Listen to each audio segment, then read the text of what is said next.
you're having a bad day. You've been having a lot of bad days recently, and you're not proud of the way you've behaved, the way you've reacted to those difficult situations. Today, I want to talk about what we do as homeschoolers when we face a bad day, when we face those difficult moments in our homeschooling day. Assalamu alaikum, my name is Dr. Gemma Elizabeth. I am the founder of the award-winning blog, Our Muslim Homeschool, and it is my passion and my purpose to help Muslim families to give their children the most incredible education at home. And so today I want to talk to you about what do you do on a bad day? Bad days are going to happen. So what do we do when they happen? How do we react? How do we respond? What's the best course of action? Let me be completely honest with you. Your days are neutral. A day is not good or bad. It is just a day. But what does change is the emotion that you attach to that day, your feelings about that day. And those feelings are real.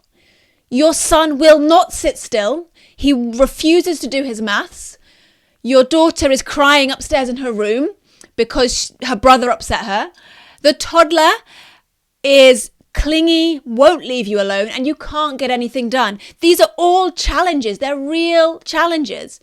But those challenges do not make a day good or bad. It is the feelings that you have inside that determine that.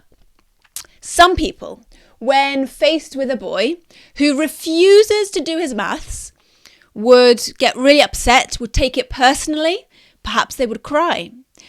Another person might take that same situation and get angry.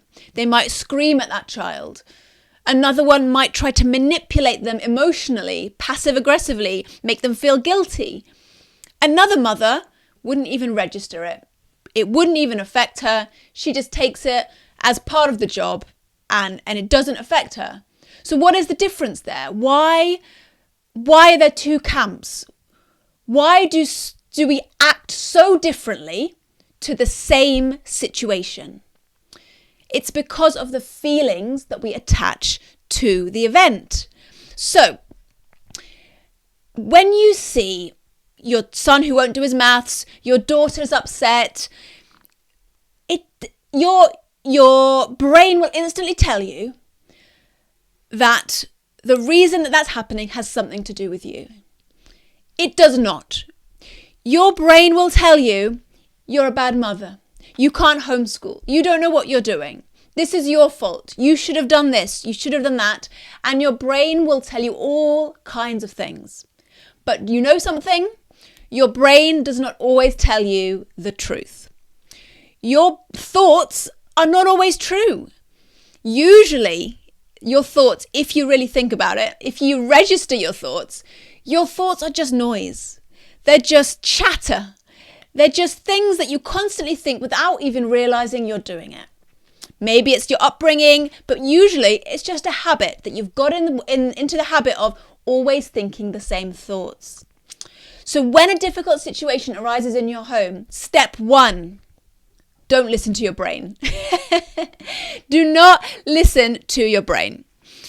Because the thoughts you have will lead to the feelings that you have.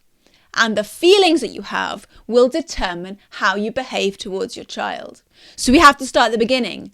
Do not listen to your thoughts. Step number 2 is to look at the facts. So if you're not listening to what your brain's telling you you don't know how to homeschool, you should send them to school. What do? You look at the facts. So your son is not doing his maths. He refuses to do his maths. Does that mean you're a bad mother? Does that mean you shouldn't homeschool? Look at the facts. So the facts are what you would present to a policeman in a statement, what you would present in a court of law. What are the facts that you can prove? You can prove that your son said to you, I do not want to do maths today, and then crossed his arms and pouted. That is it. Those are the facts. You may need to step away from the situation to get that kind of clarity, do it if you need to. Go into another room, go outside in the garden, do what you need to do to get that space. Call a friend and have a chat about it. Some people like to journal and get the thoughts out in writing. By all means, do that. If you can't, just process it in your brain. So step 1, do not listen to your thoughts. They don't tell you the truth most of the time. Step number 2, establish the facts.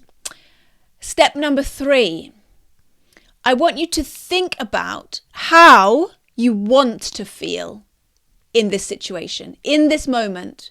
Your son is sulking at the table, refusing to do his maths.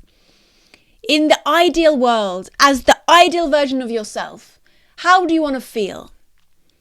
And step 4, what action can you take to get there? So your son doesn't want to do his maths and he's pouting and he's crossed his arms. But you want to feel love towards him. You want to feel connection and you want him to feel that back. So step 4, what can you do? Well, it depends on the child. Maybe you just pull up a chair and sit next to him. Tell him a joke. Ask him what's going on or put a hand on his shoulder. Maybe for some children it would be you leave the maths, go out for a walk together and then come back and revisit the maths later. You know, for maybe it's make a cup of tea or it doesn't matter what it is. But your step 4 should be, what action can you take to get to that feeling that you want to feel in that moment? And instantly in that moment, your day is turned around. What could have been the straw that broke the camel's back, what could have been the thing that made that day a disaster and made you say, okay, no more homeschooling today, let's pack it in, or let's stop homeschooling altogether. What's turned it around is this 4-step process. And now that difficult moment has become a moment of connection, a moment where you can connect and love your son more because of the difficulty. Of course, there will be days when you do pack it in for the day and you say, you know what? Let's just take a break and start fresh tomorrow. But that can't happen every single time something negative happens in your homeschool. So what do? You go through those 4 steps. Step number 1, do not listen to your thoughts. They lie to you. Step number 2, look at the facts. Step number 3, think about how you want to feel in that difficult moment. And step number 4, think about and do the action you need to do to get there, to get to that feeling.